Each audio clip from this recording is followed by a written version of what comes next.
Hello and welcome to another episode of Graham Hughes' PUBCAST, and once again, I'm not in a pub, we're in a cafe. Hey, what are you going to do? What you got there? Is that coffee? Sadly, yeah. Typically American, I'm drinking tea. Out of a very nice high heels and handbags cup that my girlfriend gave me to do the interview with. So today I'm joined again by Professor Thom Brookes of Durham University, Dean of Law over here, and we're going to discuss again, what a week in politics, Graham. What a week in politics. Where do you want to start? Where would you like to start? Me. I mean, there's two things that happened that we'll probably get to at some point. Yeah. One will be something around a Tory leadership contest, which is apparently happening, and also something about the British ambassador leaving because, well, Trump didn't like him. Yeah. And I'd also talk a little bit about, did you watch the Panorama documentary last night? I did not. You didn't see it? Okay, I can talk about it. We'll chat about that a bit later on. But first, let's just jump in.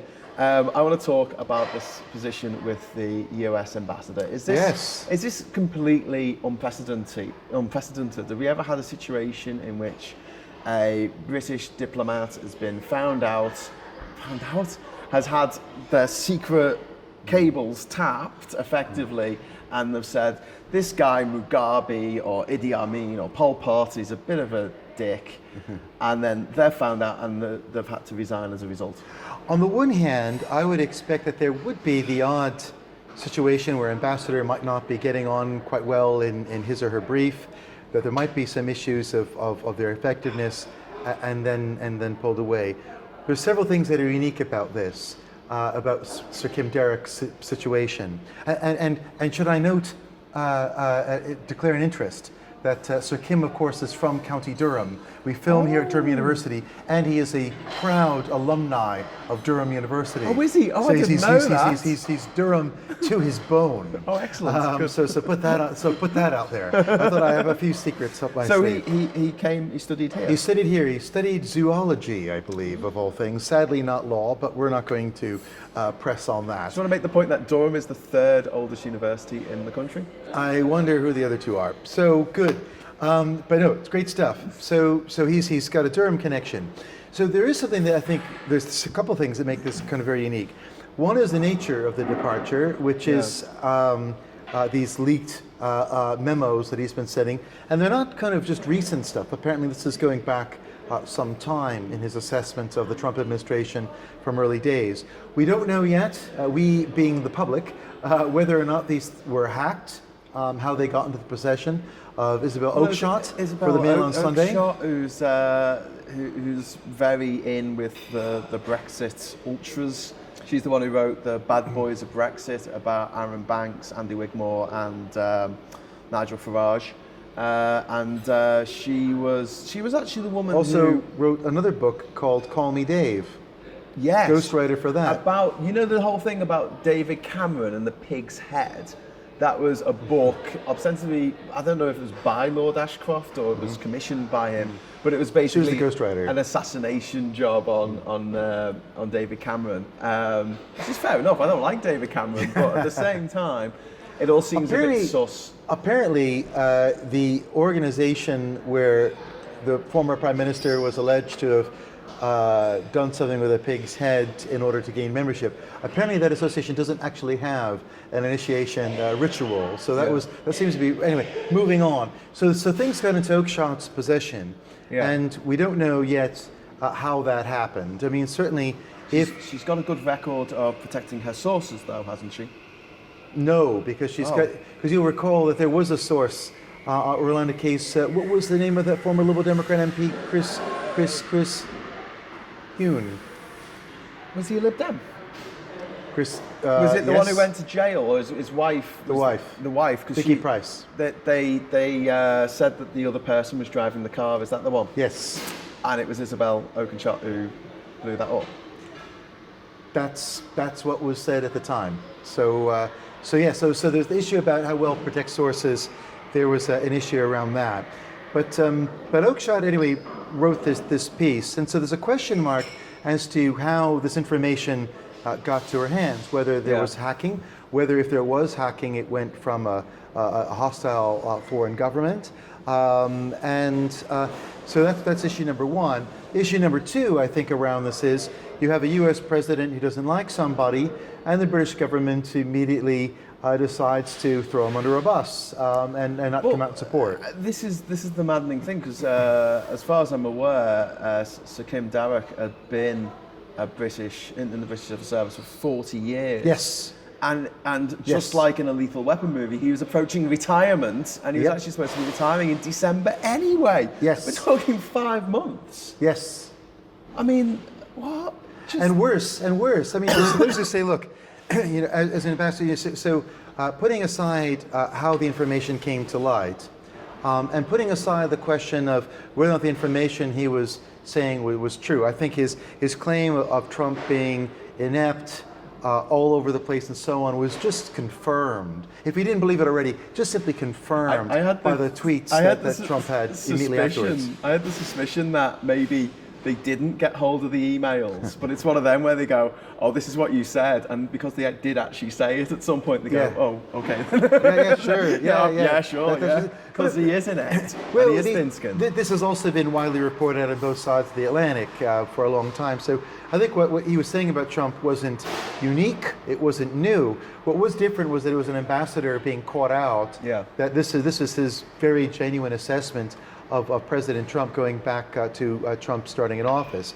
But some have said, look, Trump doesn't like him, the White House is not inviting him to anything, they're not engaging with him. How can you have an ambassador that has such a bad relationship with the president and his team that is effectively not able to do much, and so he ought to remove himself anyway?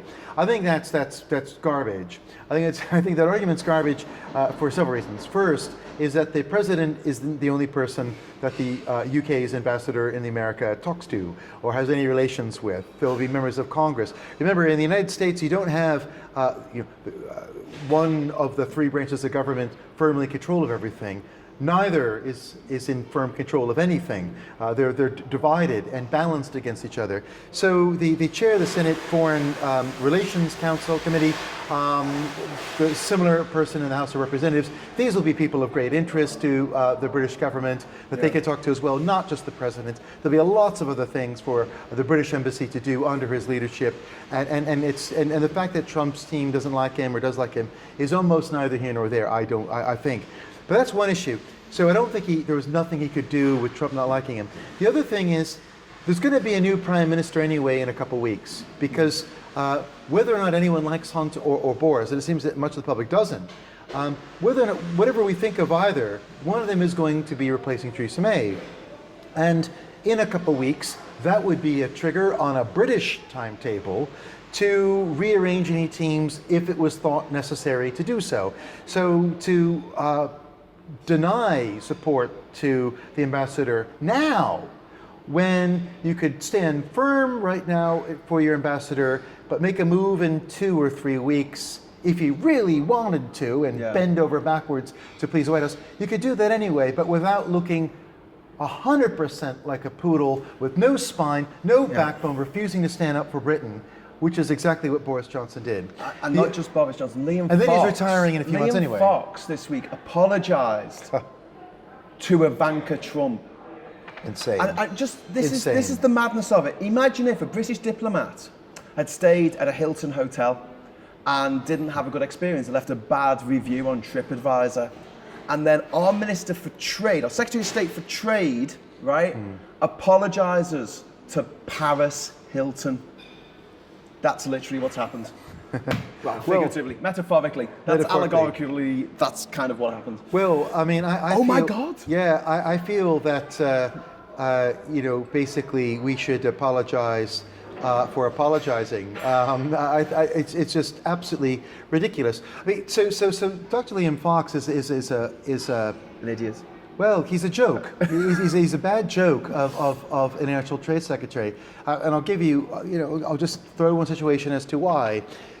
So he and other folks made the judgment, they were wrong, the judgment that Britain's best hope post-Brexit, if Brexit was to be seen as a success by its critics, and if it was to galvanize people who were for it, they needed something positive. Well, exactly. They needed to make something of it. They needed something to show for it.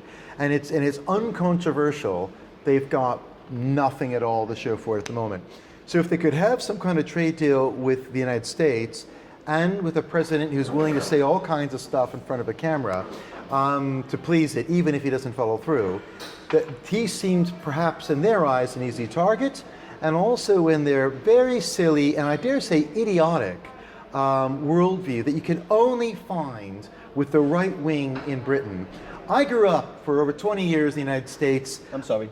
It's okay, I left. I never heard the phrase, and I studied political science, and I had 2 political science degrees. I never heard the phrase special relationship used about America with anybody. In America? In America. Oh, that's very never interesting. Heard it. Wow. Never heard it. And it's the idea that there is a special relationship with Britain. That's all on Britain's side. That's Britain It's saying, 100%. It's special. It's really special. Oh my God, it's a bit stalkerish, isn't it? It's 100% myth. Oh my word. It's 100% myth because it is just a fact going back decades, and I mean decades. The American president, when he wins, because it hasn't yet been a woman, doesn't phone Cameron first, John Major first, Theresa May, typically gets in touch with the Canadian premier first because that is the big power, neighbor on the border. Economic gravity.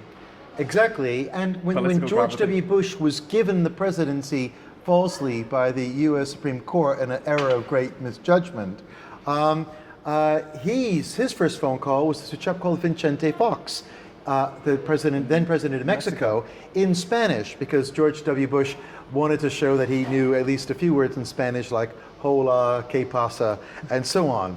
Moving on. So the special relationship, as far as the Americans are concerned, or the big players that, from the American perspective, has never been Britain. It's been other countries. I mean, Angela Merkel has gotten the first phone call in the past, not Theresa May, because Germany is the bigger economic power, is the main player. Angela Merkel has been the main player in the European Union. That's a much bigger fish than Britain on its own is going to be, or as part of the EU. If you want to influence the EU's direction, that was the place to go, and it makes sense in the so-called neo-realist view of politics, which the American political leaders typically have, of getting what you want in an anarchic world stage, that's you go to the big fish, and you wouldn't go to Britain. So the special relationship thing is baloney, and the only people who believe it are people like Liam Fox and Boris Johnson and others who haven't spent significant periods of time in the United States to find out what Americans actually think outside of a small bubble of fundraising activities.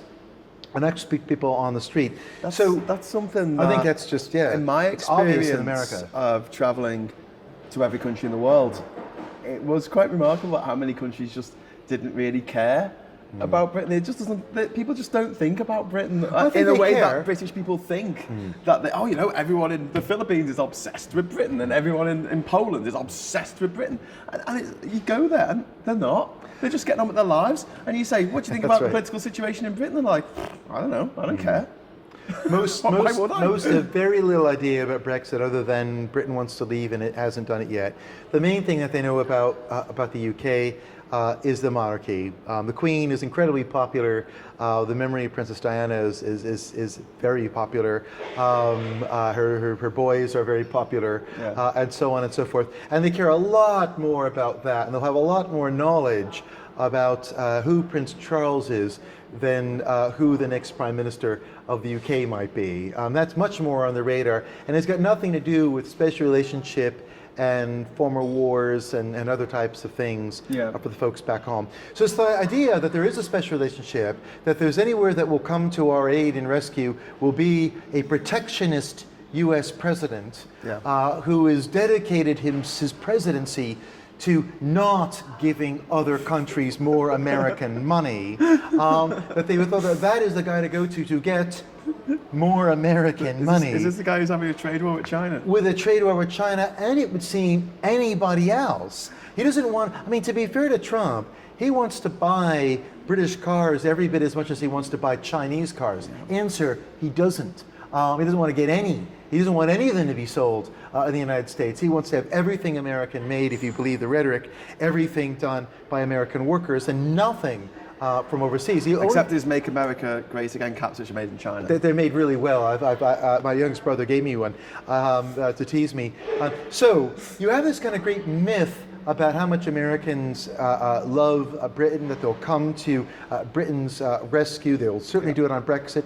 That this is the right time to. I can understand the politics of saying, look, if you believe that silly myth, you do need to have somebody say, we're going to do a special deal. We're going to give you something post-Brexit you would not have without if you didn't do Brexit. We're going to get tariff-free trade with America. Well, it won't happen. I mean, it hasn't happened. And it will definitely not happen under a protectionist American president who is not for genuine free trade with anybody. The only thing he wants other countries to do is buy American goods and services. But so that's the project. If there's going to be he's anti-globalization. If there's going to be a theme to this PUBCAST, it's got to be being thrown under the bus, because I saw the little meme that came up today with Boris Johnson saying, "I make buses," and then throw British diplomats under them. You know, that's it at the moment. Everywhere I look at. So yesterday, obviously after the revelation that Kim Darroch was standing down, I put on Twitter, Britain's diplomatic corps is now seemingly controlled by a foreign government. Yeah. To which a lot of Twitter users, Brexiters, came at me in their brilliant English. I'm sure they're definitely not Russians, because their grammar is spot on. We've been surprised how good these bots are. Yeah, we've been ruled by a foreign government for years. I'm like, we are part of the EU. Yeah. That's like saying that New York is ruled by a foreign government because it's it's part of the USA. Yeah. But the New York, by virtue of it being part of the United States of America, means that it's part of the biggest economy in the world. It has tariff-free trade with all the other 49 states of America. It also has devolved powers. Yes. So what's true in New York City and New York State, its sales tax is not the same as in Florida. They have different rates, and what they do with it is also very differently. Yeah. So they have different ways of raising revenue. Of autonomy. Exactly right. But when it comes to the big stuff like international diplomacy and trade, and most importantly defense, it's America which has the biggest military in the world. And the EU, as a group of 28 countries, has an incredible amount of global power, GDP. And since our last podcast, they've actually signed a new trade deal with Mercosur in South America, which comprises Brazil and Argentina. Huge. And also with Vietnam. Less of a huge thing. But now we're talking about a free trade zone. Yes. That's not just the EU, it's EU plus. It's EU plus, obviously, Switzerland and Norway and Iceland, the usual suspects, but also plus Canada, which is massive. Japan, which is even more massive. The population of Japan is 3 times that of Canada. And it's got a free trade deal now with South Korea and with Singapore. I mean, they're running out of advanced economies to have a free trade deal with. And I'll just note very quickly that in having an arrangement with Canada, that also then gives the EU access to the NAFTA zone, the North American Free Trade Area. So whether or not it does things, it can make progress with the United States without having to have a separate deal with the United States now. The sticking point, what's interesting about TTIP is that obviously it got put in the cold deep freeze by Trump's election, but before then there was a lot of people who were angry about the idea that private companies could take individual governments in the EU to court, and that was something that the Americans were really pushing for, because Americans seem to like going to court a lot, I guess. Well, they hope that if you throw enough money at the case that they'll win. Yeah. But it's this thing of like, okay, so we're going to step away from all that because we don't like the idea of being ruled by a foreign power, even though we've just had European elections to the European Parliament. Oh, the European Commission just makes rules and we all have to follow them. No, it goes through the Parliament. And if it's a major rule, it has to be ratified by all the states. If it's something like a trade deal, like the trade deal with Canada, the CETA deal, it had to be not just every state, it was every parliament, I think. So it had to be ratified by the Walloon region of Belgium, which I'd never heard of before. But they had to be happy with the trade deal before it went ahead. That doesn't sound like a dictatorship to me. There's nothing like watching Nigel Farage asking for your vote so he can be an elected part of the democratic European Union when it suits him. But I think going back to this whole thing of like throwing people and things under the bus, the most terrifying statistic I think that came out since our last podcast was the one of Tory party members, in which 63% of them, I think it was 63%, it was over 60%, said that they would be happy to leave Scotland. Well, not have Scotland leave the United Kingdom. Happy to get rid of Northern Ireland as part of our country. Happy to hive off half of the landmass of Great Britain and Northern Ireland and just have it as England and Wales. It's quite literally Little England mentality in the, in its fullness. Happy to see the end of the Conservative Party if it meant they got Brexit. These are Conservative Party members. This isn't like, some far left anarchists going, you smashed the Tories. This is their own members going. And the Conservative and Unionist Party. They are the Unionist Party as part of their name. I was on the radio the other day. I was talking about the ERG. I said, they're like suicide. They're like suicide bombers. And the radio host didn't like me saying that. No. And then he inferred that I meant that about all Leave voters, which I did. That wasn't my point. It was about the self-immolation of the Conservative Party in pursuit of Brexit. And but the idea that so many people who are in a position of power to choose our next Prime Minister, which we're not, are so willing to destroy the Union. And I wonder if we went out on the streets of Durham today with a Union Jack and see if we could find a Brexiteer who wants to set it on fire. Explain the situation. This isn't going to be our flag anymore because you see the blue bit with the white Scotland. X. That's Scotland, right? And see this other red bit here. That's the flag of St. Patrick. That's Ireland. So they're going. So we'll just be left with the cross of St. George. Well, I think it's crazy. I think to some degree, I think that a lot of the Brexit support is. Some people said it looks resilient, it looks pretty strong, that people who felt strongly about Leave, there's still a significant number of people, they're a minority, and they've been decreasing. A majority is for Remain right now, but there is still a strong core that are for Leave, and that seems that's held true for the last few years. I think, and so that's a sign that it's strong. I think, no, I think it's not particularly strong. I think it's fairly weak. I think that people feel that leaving doesn't genuinely hold any consequences for them, that there won't be anything generally bad. There's been lots of scaremongering. Politicians say all kinds of stuff. They don't know who to believe. And I think they don't genuinely believe they're going to be negatively impacted by Brexit. When they say they're prepared for Britain to have severe economic difficulties, I think when they say that, result, I think it's one thing to say, yes, I'd be willing to sacrifice some of my fixed income to see Britain independent once more. And then it's quite something else to say, right, you're out 50 quid, 100 quid or more a week. And it's because of this Brexit decision. I think that will change things. I mean, remember, go back to prior to austerity. I mean, some of the defenders of austerity said, look, we're not necessarily cutting real numbers of different frontline public sector workers. This is what Philip Ham and others said. So we're just simply not growing it like it should. That the population is growing at a certain rate, and we're not funding the NHS proportionately. We're not funding police work cut.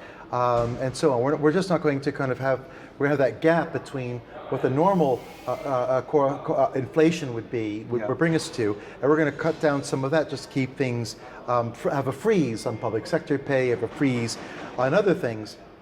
And so we're not really going to slash and burn things, and that there's more money being spent, these folks said, today than there was, say, 2 years ago or maybe 3 years ago. So, so austerity is there, but is it as bad as you say? Now, I don't buy that argument at all, and there's lots of holes in that. Okay, fine, but run with that. So if that view is right, that it just simply is about not giving, with the real numbers, this was a freeze on lots of things, yet You saw a lot of deprivation. You saw more people, more hardship. You saw an explosion of food banks and so on. It didn't take much for there to be an impact on the ground. And it didn't take much in the austerity in the first few months, because most of the austerity was to bite a few years in. It wasn't to hit us up front. Yeah.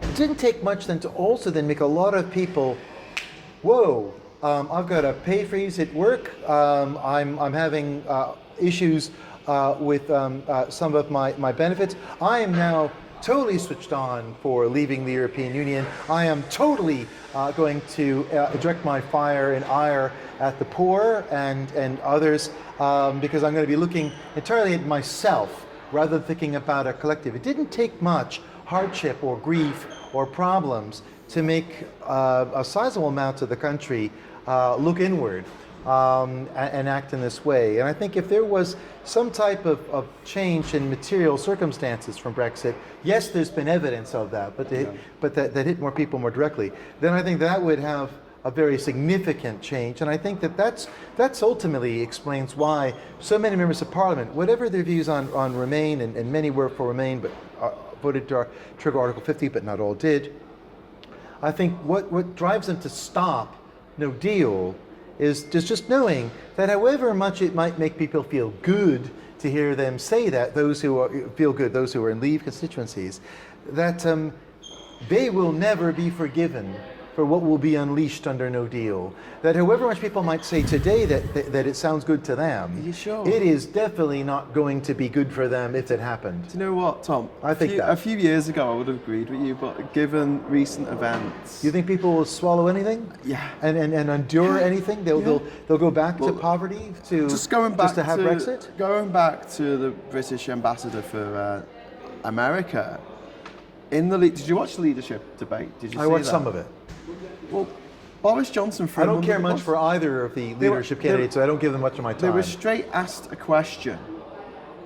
Jeremy Hunt said, I would not sack him. I would not get rid of him. I saw this, yeah. Whereas Boris Johnson... That was the right view. ...wouldn't answer the question. Yeah. But claimed that he had, but he didn't. And that is disgraceful. That I is agree. a British Prime Minister I agree. saying, I am going to side with the ruler of a foreign power. Well, he was very afraid of upsetting him. I mean, Jeremy Hunt, there's lots of things I don't like about him. We can start with the NHS, we can end with his being Foreign Secretary, we can go elsewhere if you want. I don't like Jeremy Hunt, but... I don't think anyone likes Jeremy Hunt. No, but that... I don't think Jeremy Hunt likes Jeremy Hunt. Yeah, possibly. But that particular view on the ambassador was absolutely the right one to have. Yeah, it was. And I agree. It was absolutely spot on. No, I couldn't agree more. A broken clock is right twice a day. Yeah, well, indeed. So that was absolutely right, and I thought it was embarrassing to see the groveling of Boris Johnson of trying to say that, while of course he has lots of confidence in the civil service and the distinguished career of Sir Kim, et cetera, et cetera, et cetera, he wouldn't actually support him on anything. I wouldn't support him now at his hour of greatest need, and it was that failure to even give any support, let alone unambiguous support to him, that was cited as the reason that pushed him off the boat, pushed him off the plank, and said, I'm going to just leave office right now. But it goes back to a point, if I can, with Liam Fox and company. There's this myth that America has looks at Britain with these hearts in its eyes, this special kind of loving relationship. I mean, we obviously have a bromance, Graham, you and I, but that thing between except when we talk about Jeremy Corbyn. Yeah. Well, but with Britain and the United States, that there's something similar going on there, and that somehow Trump and others, a lot of conservative, very strongly conservative Tories look with loving eyes on the Republican right in a way that many Labour and others looked very favorably towards folks like Barack Obama. They have the same kind of stardust on, even though they may not actually get all they want. I mean, Obama was using drones and ever-increasing things, lots of things not to like about Obama. But they had this kind of, Tories had a strong view about the Republicans. Now, several things are never going to happen. As I said, he's a protectionist American president. He cares about America first. That's his motto. He's running for re-election. He's already launched this. Yeah. So is never going to cede anything that they wanted to. But what else can they do? Theresa May is the first foreign leader to go out to see Donald Trump, holding his hand, walking along the grounds. Cringe. I mean, criticized across the political divide for it, gives him a state visit more quickly than any modern U.S. president has ever been given, state banquet with the Queen, does everything that they possibly can to appease Trump, to appease his family. They literally roll out the red carpet for him. He gives them diddly squat is the legal term that we use. And if anything, what does he do before he says these comments about Sir Kim, and before his latest tirade about Theresa May, he thinks she's an idiot and doesn't do things right, is he was always critical of them from the beginning. Says some nice things about Boris, but I think he likes instability in Britain, much as someone that he likes to chat with called Vladimir Putin likes a lot of instability in the UK as well. I think it's just driven. Good for them, I think it's driven for instability rather than any genuine support. And so this thought about we should apologize to Ivanka, we should do other things because this is all very and that will help things. Look, guys. Let me speak directly to Dr. Liam Fox. He ain't going to do anything. There's nothing else you can say. There's nothing else you can do. You can give him land to make a new golf course. Yeah. He isn't going to. There's nothing that they can do. If he's not going to be giving you a free trade deal right now, he ain't going to be doing one next week, next year, and so on. So you were played for a fool. Art of the Deal. You haven't read it. And also, there's this. The Art of the Deal. The elephant in the room, the blue whale in the room, which is the fact that Trump isn't going to be president forever. No. God, I hope he's not going to be president forever. Can't Even be. if he wins re-election, which I think he probably will by the looks of things. I'm sorry, but the movie Idiocracy has just horribly come to life in disgraceful ways, in ways that I didn't think possible with the internet existing. But there will then be an end. It's 2 terms and you're out. Yeah, there will be an end. Now, at some point, the ebb and flow of politics means that the Democrats will be in charge of Congress and be in charge of the presidency, which would be great. But that presents a new problem with us. Even if we got a really good trade deal with whatever that means with Trump, and I assume that has to be ratified by Congress. I'm sure that has to go through. There's a small matter of if we leave the EU with no deal, we break the most important peace treaty that Britain has signed in the last 50 years, the Good Friday Agreement. Yeah, sure. And who helped broker the Good Friday Agreement? George Mitchell and the Americans. The Americans. Do you think they're going to go, oh great, oh well you broke that thing that we signed and we spent, lots of money and lots of time and you broke that? And no. It's a great trade deal. Now I noted that there's Americans don't see themselves as having a special relationship formally with any country, but one that might come closest to having a special relationship could be Ireland. Yeah. So the Republican, Barack Obama used to joke about being Obama, I'm Irish too. That was the joke. Yeah. That even he had an Irish name. And in the St. Patrick's Day parade, we don't do a St. George's, is a big thing in New York and elsewhere, and a massive diaspora, an Irish-American diaspora. Caused by the British, by the way. And did you know that Ireland's population still hasn't recovered from the Irish potato famine of the 1840s? Wow. Shameful. Just to know how big on a scale of just everything that was. So upsetting things in Ireland, and if there was trouble again in Northern Ireland, which there will be, that is something but that Americans on the street will connect with, because there will be a lot of people that will celebrate their heritage, however minuscule, with Ireland in the United States. It's some of the peculiarities of American history. We're throwing Ireland under the bus. Whereas I've got, when it comes to English heritage or other types of heritage, they don't play up in the same way. Well, that's interesting because I know about Polish clubs in America. I know about one German heritage club. I know about tons of Irish ones. It'll play bad. But often people think about Northern Ireland and they say, oh, well, it would be a price worth paying. What have the Northern Irish ever done for us? They built the Titanic and the DeLorean, that's about it. Great movies, bad products. Oh, sorry, I was reliving I don't remember that in Back to the Future. Anyway, yeah, right. but there's a real big point here to be made about the Republic of Ireland, which is going to be financially, economically hit massively by no deal if the British government decide to, well, they don't decide to go for it, it just automatically happens if they don't stop it. And I can't see that going down too well in America either. No, I can't see it either. I mean, people say, look, no one wants no deal. I think that's right. But I also think that when it comes to it, I mean, the Irish have developed a very strongly pro-European identity. Yes, there was issues around ratifying the Lisbon Treaty in Ireland. I was around at the time. But I think that they have a very strong pro-European identity there. And I think, bailing out the Conservative Party is not something that the people on the streets of any Irish city or village are keen to do. Yeah. And so, Britain is really choosing to jump off a cliff if it goes through with this by itself, and contrary to all of its allies. Just to make a quick point about the Lisbon Treaty, if you don't know this, they had a referendum in Ireland about the Lisbon Treaty. It was rejected because of specific points that the Irish didn't like. Those points were rectified. It was given back to the Irish people to vote on again, and the second time round they passed it, which is what happens in the House of Commons. It's what happens in any democracy. It's not unique. Here you go, here's something, do you want to do this? No, I'm not happy with this, and this. Goes back, okay, we'll change that. Are you happy now? Yes, we are. That's democracy, everyone votes. Vote.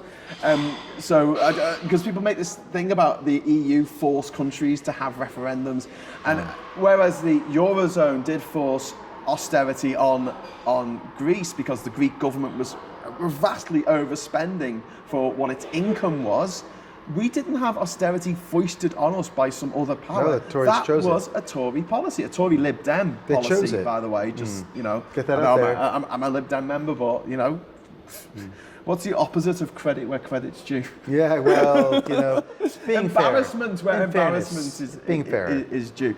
Just to go back to the point that you were making about sort of the way the special relationship is seen on both sides of the Atlantic. One of the things that I mentioned earlier was that on Twitter people go, "Oh, we've been told what to do by the EU," and that is very emblematic of the mindset that British people have got themselves into about the EU being a foreign power. Sure. They see it as separate to us. They don't see Britain as part of the EU. And they look at America as they're our ally from the war. And a lot of it goes back to the fact that there was a quote, or someone said something, I'm going to paraphrase this, I'm not going to get it exactly right, but it was about the Berlin Wall and the fact that the older generation of Germans, although the wall had come down, the physical wall had come down, the wall in their mind was still there. And we have this with the Second World War. The startling fact is there's only 29 members of NATO, which has protected us all from encroachment by the Soviet Union and more latterly Russia for many, many years. 22 of the 29 members of NATO are in the EU. Yeah, sure. They are our allies. They are our brothers in arms. And under the Lisbon Treaty, forget about that nonsense that went around on the internet. There was a list of things that were all going to kick in and we had to take the euro by 2020, which is all nonsense. But one of the things is that if any of the members of the EU are attacked or invaded by another country, it is on the other countries in the EU to step up and come to their aid. That's right. So we have NATO, whose job that is, and we've got the EU on top of that as well. So non-NATO members like Ireland will have to come in and help us out if Vladimir Putin decided to take a huge chunk of our land, like he's done in Georgia, like he's done in Chechnya, like he's done in Ukraine. Oh, sorry, he didn't do it in Chechnya. That was in the 90s. But Chechnya was an independent republic for a little while in the 90s before the Russians said, "No, not having that." And there's been problems there. Well, this mention of the Second World War is very important because that sets so much in the UK mindset, at least for a certain generation, as the war. And people say, oh, do you remember the war, or how the war affected you? People will typically refer immediately to this, particularly to the Second World War, if not the First. And that comes out with England versus Germany football matches, it comes out in other types of things. Whereas the United States, if you were to ask people about what the war is, I would have said maybe 20 years ago, there was only one war to talk about, and it was something that happened in Vietnam. I mean, the Vietnam War was the one that was the big one for the Americans. It wasn't, the world wars were big, but also remember for us, for Americans, I'm now speaking as an American, not my other British passport, is for us the war was on two sides. And yes, the European theater was very important and people refer to that, but the heroes of the Second World War for the Americans were the fight that happened in the Pacific, with the bombing of Hawaii and then going into the Philippines. Philippines had been an American colony, and then fighting the Japanese. And so for American, and then there's this issue about the Japanese internment in California.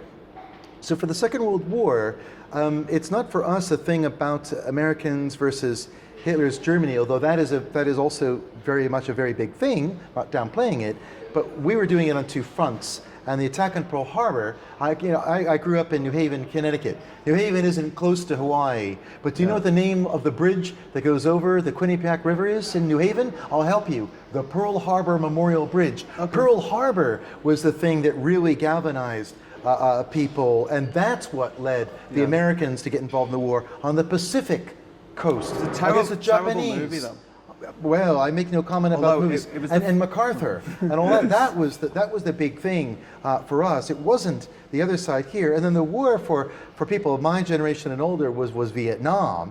For the more current generation, I dare say the Iraq War is the big one. But the Second World War and the Germans, that's almost nowhere there. And what was happening isn't really much of a thing. Well, the narrative growing up in the United Kingdom... We celebrate every year our breaking off of Britain and defeating the British and not being part of the British Empire. That's not the Boston celebrating, but and those on the conservative right talk about the Tea Party, starting the revolution against the British and taking the fight to the British. This isn't quite the warm, cozy specialistship, you are our favorite person, we're basically the same with different flags mentality that you would hear Liam Fox say. But this is another maybe thing. He hasn't been to a good 4th of July barbecue. You're not welcome at mine, though. Sorry to Liam Fox, but all about others. The idea that any country these days can be truly independent, unless you're the size of Australia, you can feed your population, you have vast amounts of mineral wealth.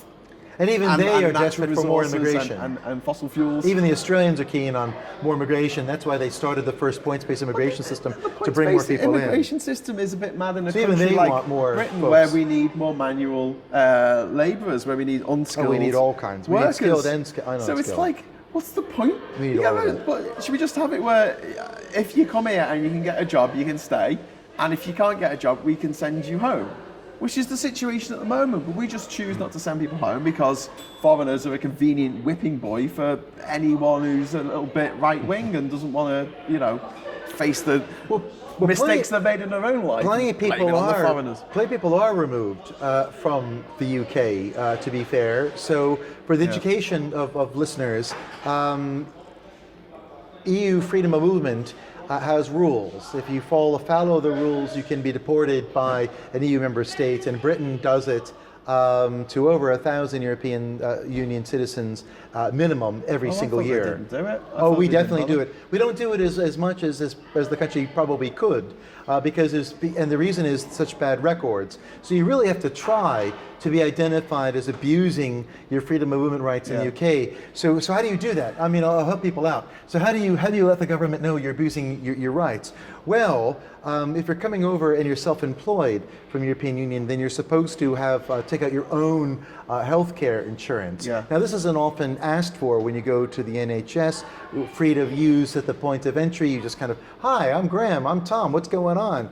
I need an appointment, and you go in and go through. This isn't often checked, but if you were found out, if you kind of identified yourself and you didn't have your own comprehensive insurance, for your period prior to 5 years and getting your permanent residency, then that would be a means of violating your freedom of movement and you could be deported. You have to do things like this. Also, getting into prison is a good way of getting yourself deported. That's the other way that people do it. But we'll stop there. But people are deported, and it can surprise a lot of people, especially those who are Brexiteers. Say, oh, Europeans can just kind of come and go whenever they want, however they want. We don't control our own borders. That's the one I hear. It's genuinely untrue. Try getting in without a passport. Go on, leave the country. Sure. And come back in without a passport. See how far you get. There are Europeans that are deported every single year. Yeah. And for those who think the European Union's top court, the European Court of Justice, is somehow opposed to any of this stuff,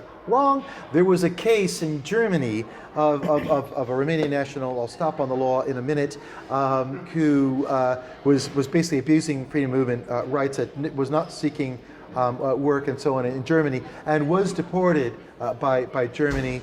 This case, this woman appealed this, said that was wrong, and the European Court of Justice stood on Germany's side, say absolutely violation of freedom of movement can go. So you have lots of examples of European citizens that have been violating the terms of freedom of movement. This is around claiming benefits that they were not entitled to, around healthcare and other issues. And so countries can and do deport, even Germany and Britain, and they do it, and there are hundreds, if not thousands, every year.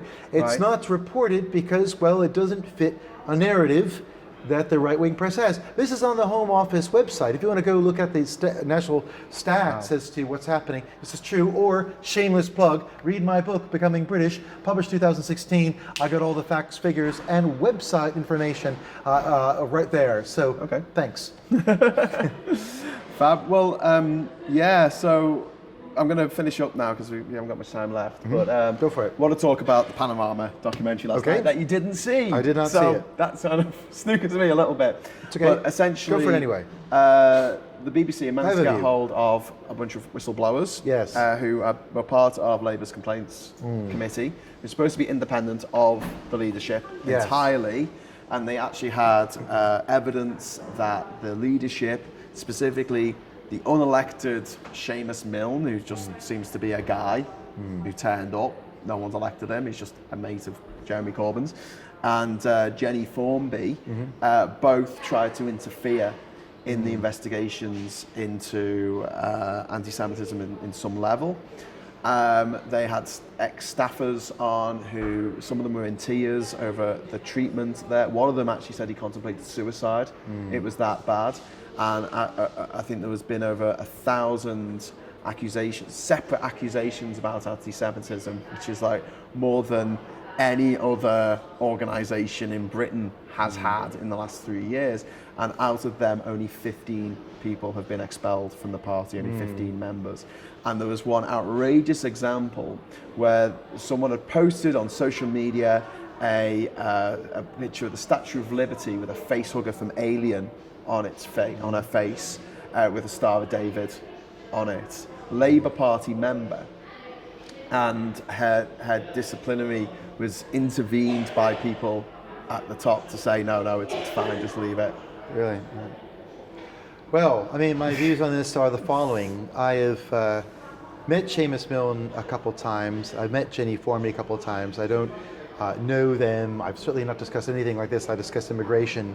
I'm an immigration policy advisor to the Labour Party, full disclosure.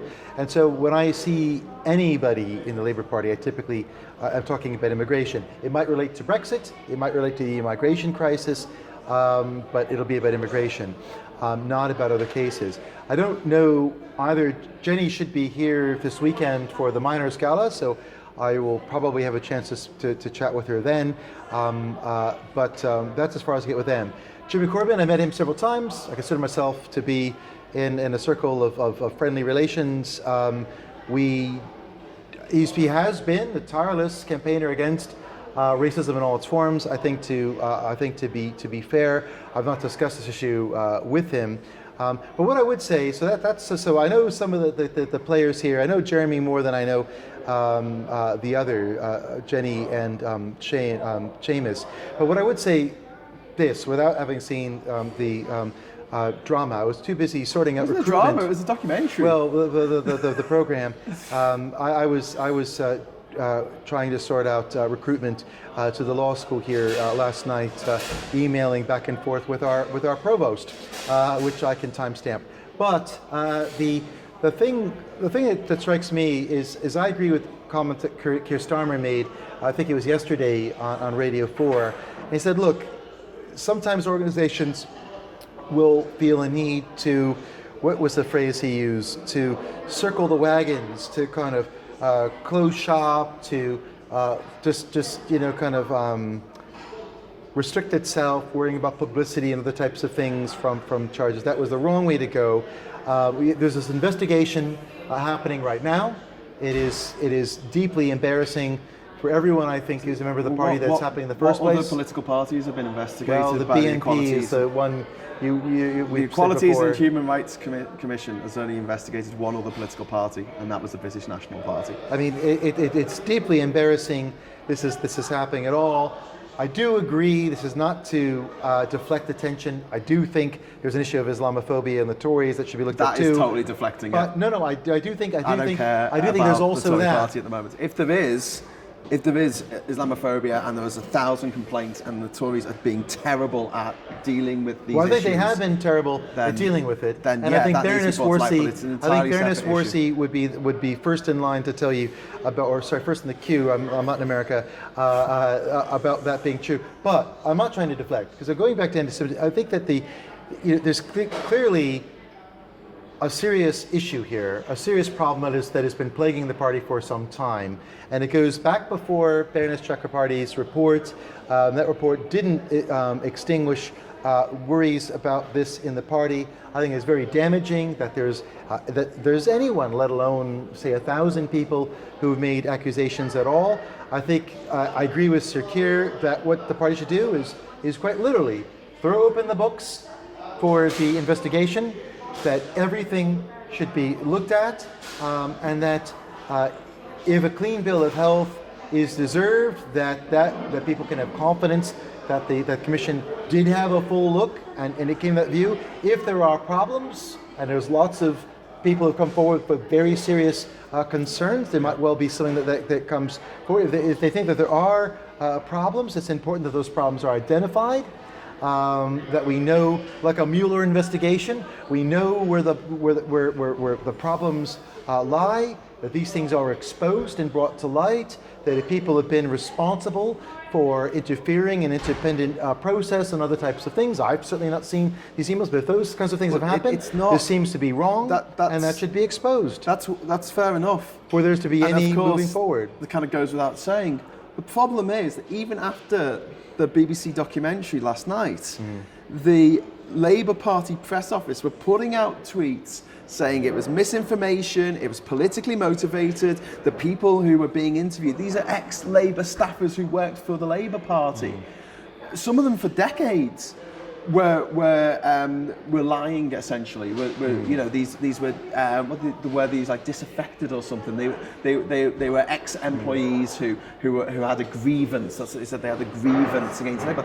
Absolutely, 100% head in the sand, in denial. Now if that was my company, my private company, and I had that many complaints by any ethnic minority or social minority, I would be on top of it like crazy. Like anything that came up, like if someone put on a meme on the internet that was just completely out of order, or just even slightly out of order, I would say, that's it, you're out. Expel them.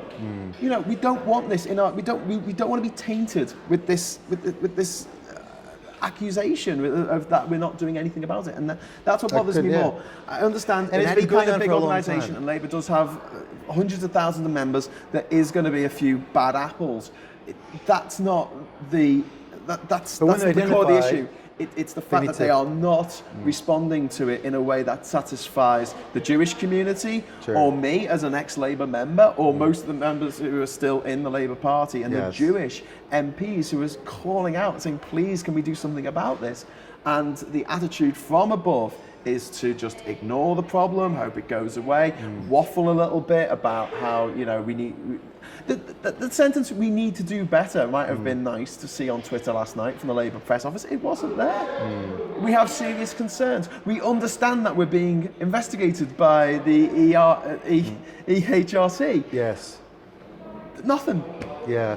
I think this problem has been allowed to continue for too long, and as soon when things happened in the beginning, when there was concerns at the beginning, there should have been kind of swift action taken from the start. And I think, again, I'm not in control of the process. It strikes me that the problem here seems to be not just an issue about process and procedures. There's been allegations about people at the top interfering or exerting pressure or being... They had the emails. They had the emails. Well, one of the things that Jenny Thornby called for was a change of the panel at the NCC. Right. Because one of their people was getting, had been accused of anti-Semitism, quite rightly. She was expelled by the NCC, but that email went out, and then an email a bit later on said, "Oh, it's okay, I've deleted that email." Unfortunately, not seem to realise how emails work. Yeah, well, emails are never deleted permanently. In fact, even if they're not in your inbox, they can always be recovered. You just remove one part of the tag. The other is always floating in the internet. Just advice for listeners out there and watchers out there. But I think, so one point that seems to be a problem is the process and the procedures, the way the party has dealt with things. And that's something I think will be probably the biggest focus of the review, and that seems to be the biggest source of the kinds of complaints. The other thing that strikes me that the party is probably getting wrong is also dealing with the volume. So if you have that many cases coming forward, it strikes me that they probably, I don't know the people that are there at the moment. I don't know the people that were there before. I don't think I've met the folks that were staffers in this program. I've met the previous general secretary in McNichol before, but I've not met the others. But what I would say, it seems that they've got too few people handling the cases, whatever one makes of the process they've got to deal with this. And it seems that if I was Labour Party, yes, I can understand wanting to hire a lot of campaign coordinators, getting a lot of people getting ready for the ground war, general election around the corner, and all the rest of it. I understand that. But I also think that if they haven't devoted some extra resource to dealing with it in this kind of independent, from the leadership's office way of complaints, they need to have more bodies in there to be tackling this problem, to get through this. It's kind of like, it's kind of putting the cart before the horse now, because there's the investigation. I mean, sure. But also, I think it would be helpful. I mean, so I could see on the one hand, look, if it turns out the investigation concludes and it says, look, there's been lots of smoke here, but there hasn't been any fire, that actually things aren't nearly quite as bad as people have thought, and that things have been sensationalized, then I think if that's the case, and we don't know until we see the final report, then I think the leader's office should be, we told you so, and so on, and so on. But if that doesn't happen, I think it's important I think the party should say, look, we're concerned about these allegations. We take them very seriously. I take the point that's not the tweets that we're seeing. I haven't seen what they've tweeted or not tweeted. But I think that they should acknowledge that, look, there's been lots of concerns raised, whatever, that are being investigated.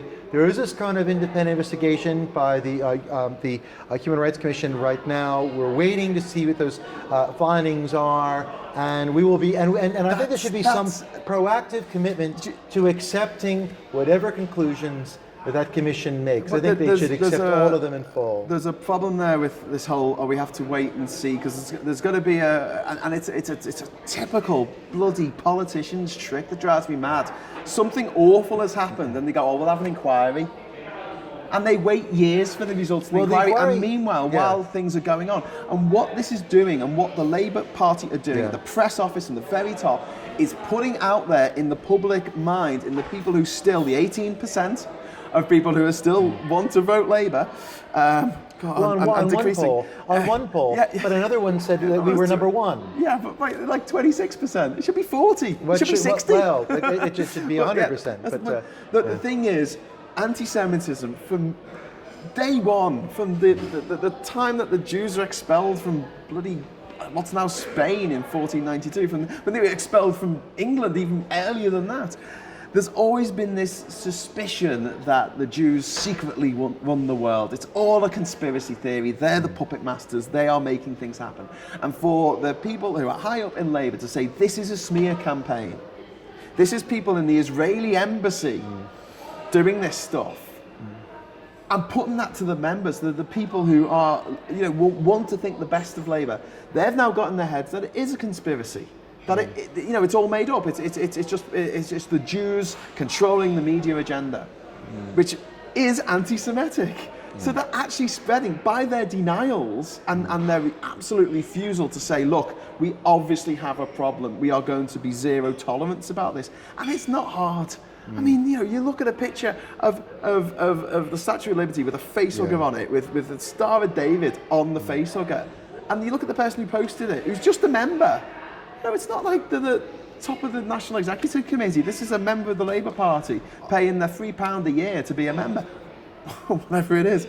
Like, just expel them. Well, I think cases like this, I haven't seen that picture, but it strikes me that I absolutely accept that there needs to be a lot more done. I think it should have been done. They should have been a lot heavier handed before, at the very beginning. I think before there ever was a Chakrabarty report, I think that it shouldn't have been needed in the first place. But then when it was, it should have been enacted. It doesn't seem to have been. There's now this investigation. It's not a case of kind of waiting for some kind of Iraq war inquiry that might take many years, Chilcot thing and so on, and what will come of that. I think what's happening now will be over soon.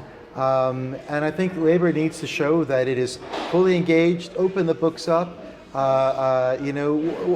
David Cameron is a guy I disagree with on a number of issues, but one point he made I couldn't agree more with, that he talked about transparency was the best disinfectant.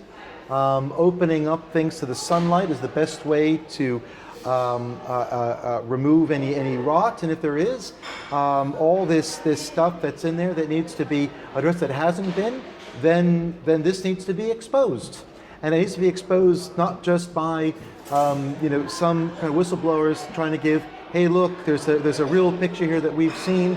We want to share with people. This is what it looks like. I think that the whole thing needs to be out in front of the public, and here it is, and the party will need to confront that. And if that's the picture, then that's exactly what we all need to see. If that's not true, then it's important that we have confidence, we being the public, not just people who support left-wing stuff, that's true. Either way, whatever the truth veracity of this, it seems that they still have a problem. Either way, however bad the politics, however bad the other things, I feel this has been handled, lots of criticism, understandable. I think they have a volume problem in addition to any procedural issues or other issues. I think they just need more people, more hands on the pumps. It feels to me this is a bit like Trump and his audit. Do you know what I mean? It's not that big. I mean, yeah, it's a big issue, but I reckon half the complaints you'd be able to look at them in a small team of people in a week. It's just stuff people have posted on social media where they've gone, the Jews control the banking industry, the Jews control the world, and they've gone through it and go, is that anti-Semitic? Yes. Okay, you're expelled.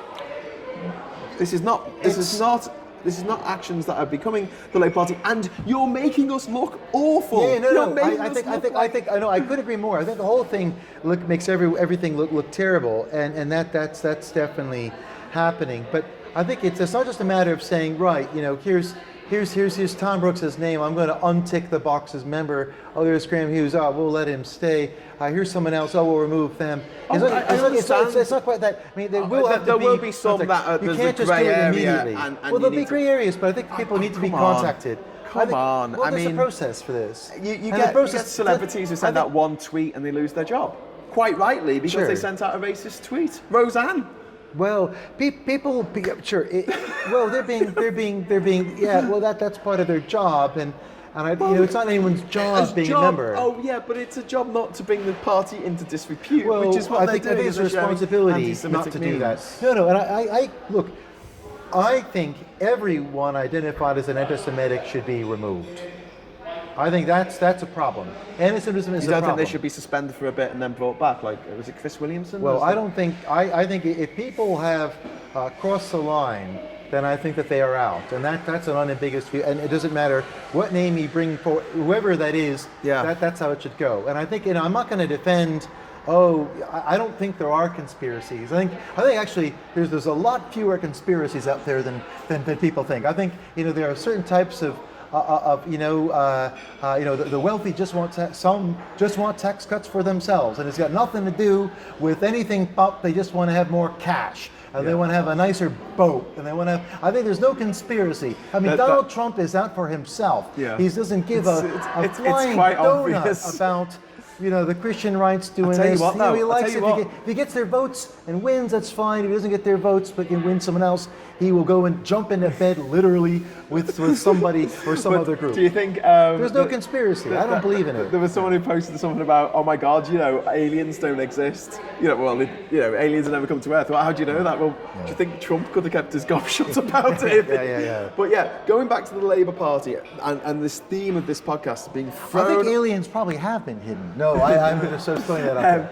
Being tinfoil hat time. Right. Being thrown under the bus. So, as a passionate Remainer, pro-EU activist, I feel that myself and a lot of my friends, and especially the 3 million EU citizens living in the UK, have been thrown under the bus by Labour. And this week we had an email that went out to all Labour members from Jeremy Corbyn that was so... I mean, it should be a historic document. It should be taught when you're teaching people sneaky politics in university or whatever. And here's how to say that you're sort of for something without actually saying that you're for something. Here's how to say we're going to do something without actually being in a situation where you'll ever have to do it. So he says, we will back Remain in a second referendum.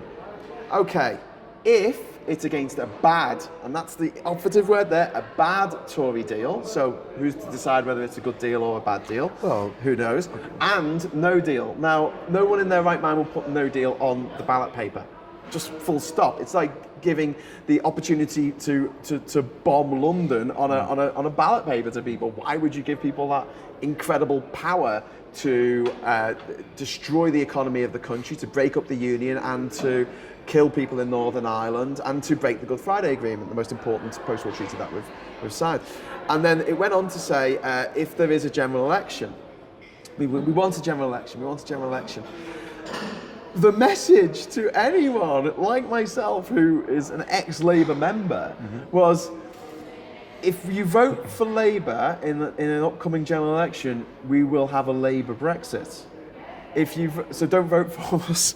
Right. I was like, if you don't want Brexit, don't vote for us. Well, I mean, and I'm like, I'll tell you my view. I've been saying, I'm sure on previous podcasts, and I've been saying to anyone who's willing to listen, that Labour is a party of Remain. Labour is going to do that.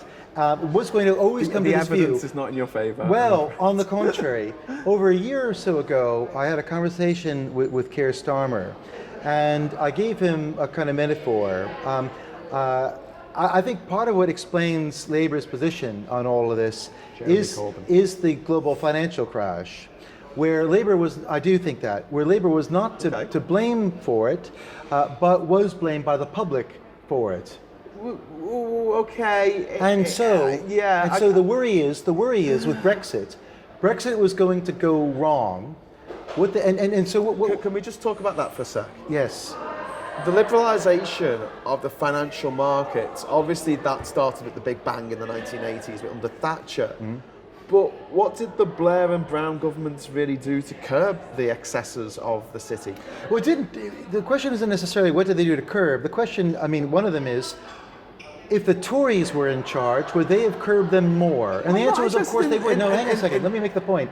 Of course, the Tories wouldn't curb them more. They've been saying they would liberalise them more. Yet, the Tories, who before giving the banks less regulation, were somehow then not blamed at all for a global financial crash that they would have surely made worse if things are on their watch. And so the lesson there is for Labour that with Brexit, maybe there are parts of the party, maybe there are parts of the membership that would like to see leaving on terms like Theresa May's or something else. Yeah.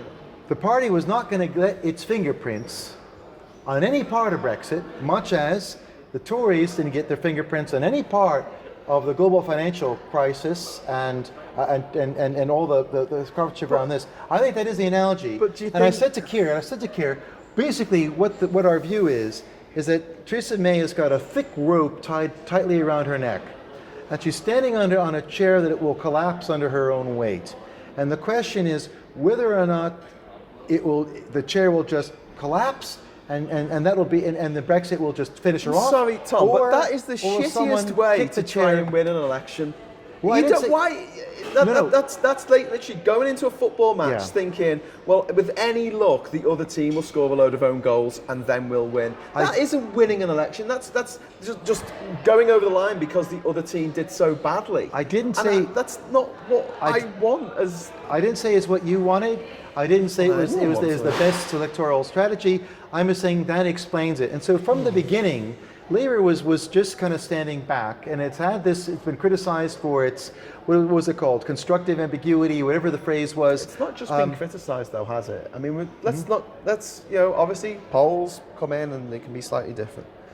The last two elections that we've had in this country, one has the party third or fourth, the other has them first. A bit different. The local elections, Labour managed to lose a net of 80 or so councillors.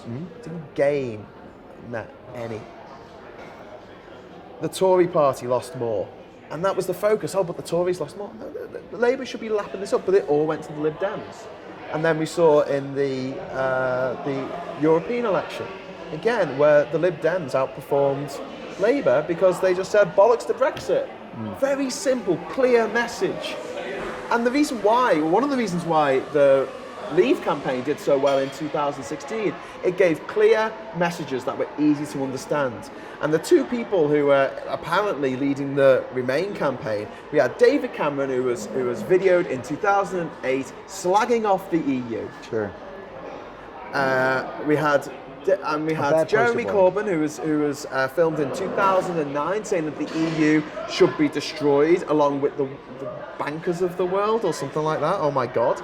And then he was filmed also during the ratification of the Lisbon Treaty. I think it was the second referendum that they had in Ireland, calling the EU, I think I might get the timing wrong there, but he used the words, the EU was a military Frankenstein.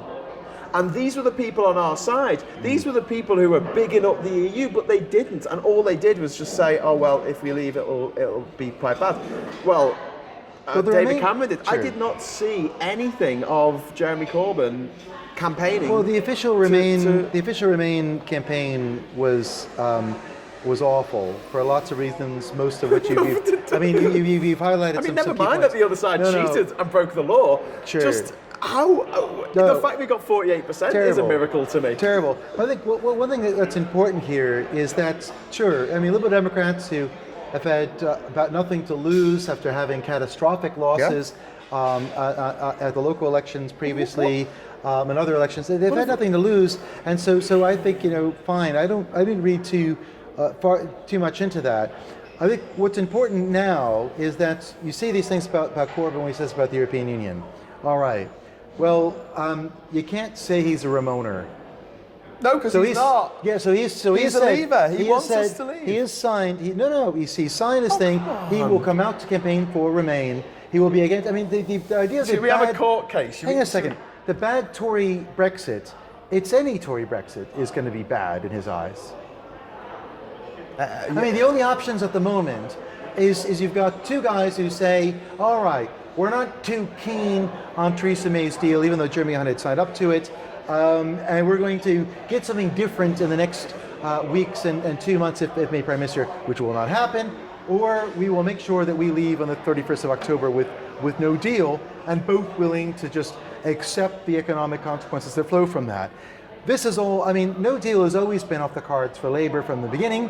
This is something that they've always been against from the start. The party has been against Theresa May's deal or anything more hard than that. And so now that we are at this process, now that we're at the end where the Tories have tried to take us on Brexit, where we now know with some finality about what little they've got to show the country for all this time and aggravation, which is rubbish. Now they say, look, this process has come to an end. We now declare that we will now, not before, we're not Ramoning, as was... Sorry, so you want us to leave the EU and then Labour will step up? No, we're not going to leave the European Union. We're not going to leave. Well, we're not leaving the European Union. You are, after all, you are speaking to the professor outed by the Daily Mail as the professor who denies Brexit. I'm on record. August 2016 saying Brexit will not happen. You also deny that Jeremy Corbyn hates the EU. He quite obviously does. If we had a mock court case set up here in Durham University with some of your students, and we had a defence and a prosecutor, and we had a jury, oh my God, the evidence is pretty overwhelming. And you have to ask the question, if Jeremy Corbyn hated the EU, but was leader of the Labour Party, what would he do differently? Nothing. Well, I think if he hated the European Union as much as you say, then we would never have had that letter. We would never have had that communication a few days ago. They've lost so much support. Well, I mean, I take the point that was a direct result of the poll that came in that put Labour after everybody. Jeremy represents one part of Islington. His counterpart in the other half of Islington, Emily Thornbury. There was a poll in Islington that said that he wouldn't get returned. The Lib Dems would win. Well, I think that's not going to happen. I think he will win handedly. And you're seeing these absolute collapses in Labour support in by-elections, council by-elections. Polls said Hillary Clinton would be president. She's not. So, I mean, there's an issue about what people say in a poll, that's and then there's what actually happens when they're at the ballot box. When it's a 50-50 cut, like for a president or for a referendum, then if you're saying it's 48-52, it's within the margin of error to be wrong. But a breakdown in support of that level and the influx of people moving to the Lib Dems, which is demonstrable, and the results of the previous two elections, which were dismal for Labour. So we've got a Labour Party leader who's lost a referendum, he's lost a general election, he's lost in a European election, well, he's lost seats at a local level. I mean, any other Labour leader would have gone, all right, do you know what, guys? I'm just not very good at this job. I'm just gonna let someone else do it. Well, you also saw during this time, say during the last general election, snap election, he was supposed to be cream crackered, everyone removed. They still lost. He didn't lose by as much.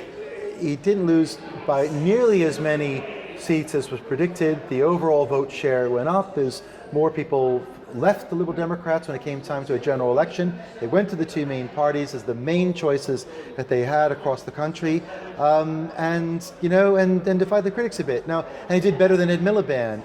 But I've spoken to which he did, and I advised Ed, and I still like you, Ed, if you're listening. I'm still a Miliband fan. A lot of... David's not so bad. Definitely prefer him to Corbyn. I've spoken to a lot of...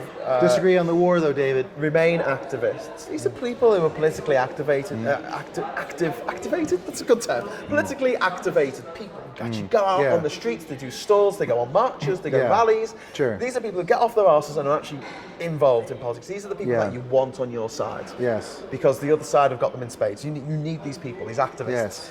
And so many of them say they lent their support, and EU citizens lent their support to the Labour Party in the 2017 election, believing that they would support them. And what did the Labour Party do?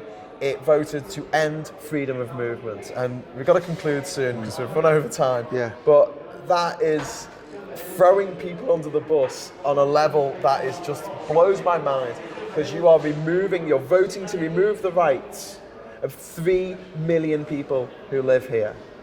And I've met people who are applying for settled status, who have been denied settled status, who are having to reapply for settled status. So do I. These are people who have lived in the country for 30 years. And Labour have said, I'm sorry, but you're not welcome. Because of this, I don't know if I can swear on these, but this effing obsession with the actual coordinate of longitude and latitude in which you popped out of your mother. Because that is what defines absolutely everything that happens for the rest of your life. Where you can live, what job you can do, who you can hang out with, who you're allowed to marry. It all depends on that geographical location. And we are about to elect, we aren't, but... No, you and I will not. The election is about to happen for Boris Johnson, who is an American. He came out of his mum in America, in another country. He's a Johnny foreigner. And I think they should send him back from where he came from. Just him, no one else. You can't anymore, because Boris Johnson paid several $1,000s to drop his American citizenship a couple years ago. I will say on record that I was disappointed by that. So Boris was born in New York City, and when he had sold a house with his now wife of separation. I don't know if I know the divorce proceedings I think have probably started, but we wait the outcome of that. But moving on, I was, as someone who is a dual national, I was looking forward to hopefully Boris getting some progress on the fact that Americans not only have to submit an income tax form to the United States government every year, even if as an American I might never have lived in America, I might never be in America, I still have to do an income tax form every year and pay tax if income's above a certain level. I thought if there was anybody who could stop hang on. this, Do you get a vote? Do you get a vote in the American election? I also get a vote in the American election. Oh, well, come on. Taxation, representation. Well, I suppose. Unless you're an EU citizen living in the United Kingdom and you weren't allowed to vote in the EU referendum. Well, I was all for British citizens, wherever they were, voting in that election. Commonwealth citizens were allowed to vote. So if you were from the island of Tuvalu in the Pacific Ocean, you could vote on the future of families and relationships and, it was a jobs mistake. Of 3 million Massive people mistake. who live in the United Kingdom. Massive mistake. Disgraceful, absolutely disgraceful. Massive mistake. How many of them would have voted to leave? And the only thing I'd say Absolute about free movement stuff, you're right that there's been a number of people in the party that have said things about supporting the end of free movement and so on and so forth. I mean, going right up to the very top. Well, in terms of my own personal view, there's a lot of people that said at the time of the Brexit votes and the triggering of Article 50, look, the country's in a certain direction. Brexit's going to happen because everyone in the government wants it to happen. And the opposition wants it to happen. Well, I don't think so, but certainly the government. Voted to activate Article 50, 3-line whip. Come on, Thom. Giving the Prime Minister the opportunity to I think to have a go, and I think it was never going to succeed, and it didn't. I feel like we've got a duck on the table, and I'm going, look, it quacks like it looks like it flies like a duck, it swims like it's a duck. I have said from the beginning that Brexit was not going to happen. It was too complex to do. They were never going to make their timetable. I was the only one who said it. I'm the only one who seems to have been right on this. I'm dying to find out someone else who said Brexit. There was lots of people who said that the vote had various problems and so it didn't really count, or immediately wanted a second referendum because of lots of reasons of trying to redo the first. The first wasn't done the right way. I am the only one who said that it wasn't going to happen, second referendum or no referendum, because it just was too damn complex, and the government was never going to get its ducks in a row to make this happen. And someone out there owes me something on a bet, but I'm not normally a betting man. We are completely reliant on the EU saying in October the 31st you can have an extension. If they don't say that, and I know France is getting particularly pissed off with us, and it's got to be unanimous. If they just say no, and then that's the run up to Christmas, that is Christmas ruined in the United Kingdom. I mean, would you blame the EU right now if the remaining members decided to do that? Especially after Anne Widdecombe stood up and said, we are slaves. Yeah. An old white woman comparing herself to people who were shipped across the Atlantic in wooden ships, in shackles. It was a shameful analogy. Raped and murdered with impunity, who had to work for nothing and were whipped if they didn't work hard enough. And she feels like one of them. Yeah, she associates with one of them. I thought that was just disgusting. Disgraceful. Yeah, no, I couldn't agree more on that. And when they talk about how bad it is that Sakir Darek, Sir Kim or Sakir? Sir Kim is the ambassador, Sir Kim Brexit. Sir Kim Durham saying that Trump was inept and thin-skinned, which he is. Compare that to what British politicians have said about the EU. They've said it's like the USSR, which is really unpleasant for people from Latvia, Estonia, Lithuania, who lived in the USSR. You had Boris Johnson comparing diplomats in the EU with concentration camp commandants. I mean, if this stuff was said about Trump by a British politician, you'd have all the right-wing press going apeshit. Hey, I mean, all we need to say further is, look, Brexit is supposed to be about taking back control. It's supposed to be about reasserting Britain on the global stage as a kind of a more optimistic, more positive, a greater presence globally, that we become weakened by the EU, we become shriveled and spineless and subservient, and that Brexit is going to break us out of that shell and help us reassert our more confident selves. And what do we do when some idiot in the White House says, I don't quite take to your ambassador because he's just repeating in official channels what everyone says on other channels? Oh, sorry about that. Can I meet with your daughter again to apologize to her? I think meet with Paris Hilton. Well, I think it just shows, if Brexit was to be about reasserting a more confident Britain on the global stage, ready to stand amongst the superpowers again, like it used to once upon a time in some fairy world land, it has just shown the utter vacuousness of this. The Emperor Boris wears no clothes, so we're not going to get into that in his private life, but just is absolutely without any substance. In fact, if anything, Brexit has made Britain the shriveled, shrunken, inward-looking, pathetic player on the global stage now that the Brexiteers feared we were before. But it's made it, if we weren't there before, we are there now. Their fear of what we were like has been realized by their pathetic action right now. And they'd be ashamed. No one's done more to diminish Britain globally. Yeah. So let's have a look.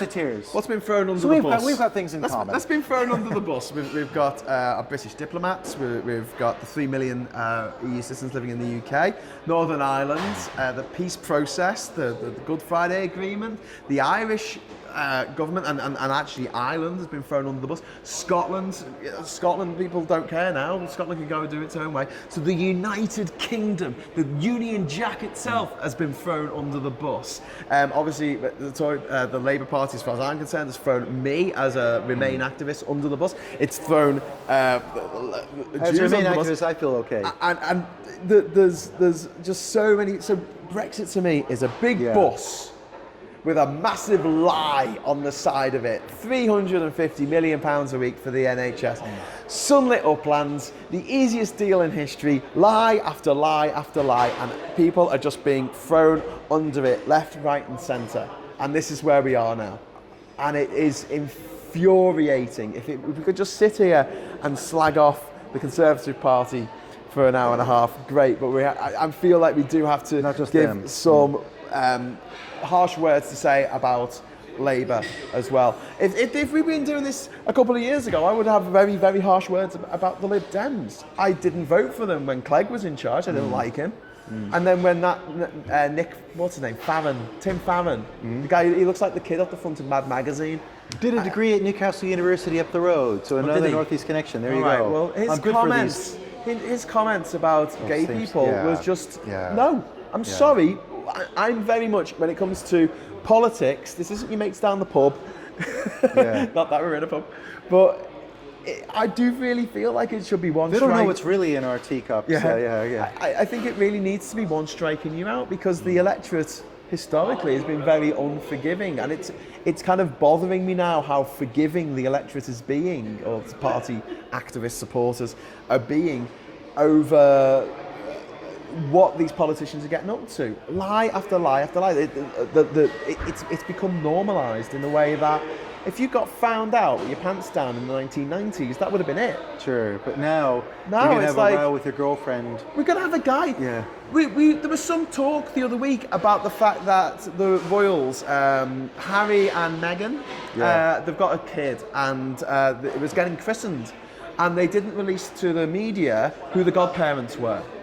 And they were saying how disgraceful this is, that they won't tell us who the godparents are. What have they got to hide, eh? Or something like that, right? Yeah. Hang on, we're about to have a Prime Minister in Boris Johnson, and we don't know how many children he's got. Yeah. He actually went to court to stop. Yes. Tell me about this. Well, he went to court to stop anything further being disclosed about this, I think. About his own child? I think I might be wrong. Wow. Yeah. Anyway, we live in interesting times, Graham. Yes. And we need to stop the bus. Yes, stop the bus. A pleasure as always. Stop Brexit. Pleasure. Well, Brexit's going to stop anyway, but that's fine. Okay, until next time. Next week I'm going to be in Wales. I'm actually found myself a sheep farmer. Nice. It's taken me a year, but I found a sheep farmer. So I'm going to be talking in Wales. Nice. I'm going to Brecon, where the by-election's going to be. Very good. So there's a lot to talk about there, because Brexit is going to absolutely decimate the agricultural industry in the United Kingdom. Well, a no-deal Brexit will anyway. So Professor Thom Brookes, thank you very much. And until next time, stop Brexit. Yes.